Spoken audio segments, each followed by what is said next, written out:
All right, in this explainer, we're diving into a whole different way of looking at health. It's an idea that goes way beyond just fixing what's broken.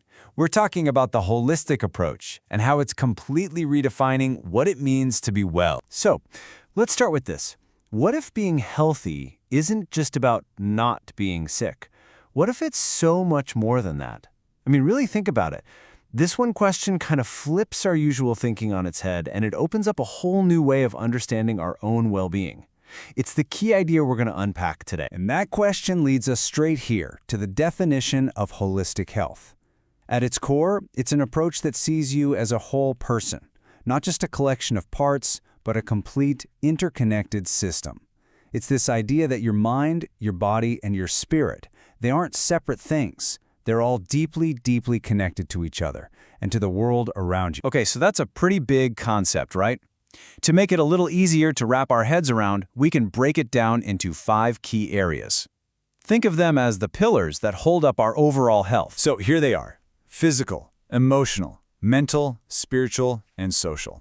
Now, the real magic of thinking holistically is understanding that these aren't just 5 separate boxes to check off. They're all woven together. You know, if you're under a lot of stress socially, you're probably going to feel it physically, right? The goal isn't to be perfect in any one of these areas, but to find a healthy, dynamic balance across all of them. And this is where the rubber really meets the road. It's not just abstract theory.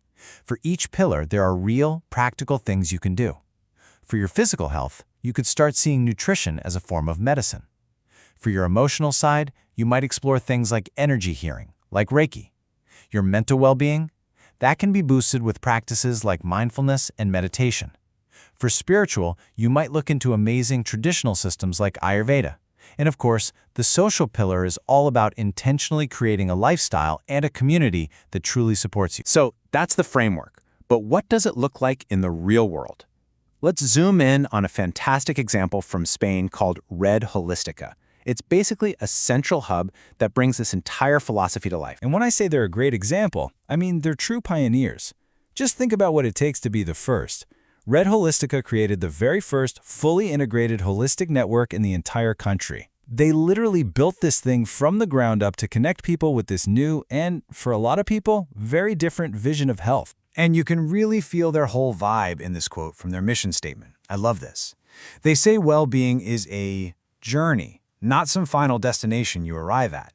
So their mission isn't just to hand you a list of names. It's to actually accompany, support, and inspire you on your own personal path. Now, a network like this doesn't just appear out of thin air. Its credibility comes from the incredible experience of its founder, Zak Martin. This guy was a pioneer, founding a major holistic clinic back in London.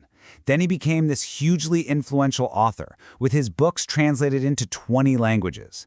So Holística, it's really the culmination of his life's work, bringing decades of that vision to Spain. Okay, so if you were looking to connect with this network, how would you actually do it?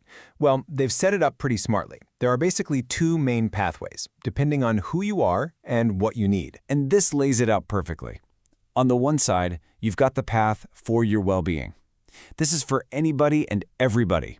It's a free directory where you can find therapists, teachers, retreats, all people you can trust. Then, on the other side, there's for your profession. This is a community for the practitioners themselves, giving them a place to get more visibility, to connect, and even to get accredited training.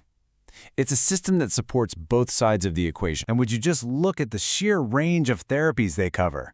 This is just a small sample, but it shows you the incredible diversity.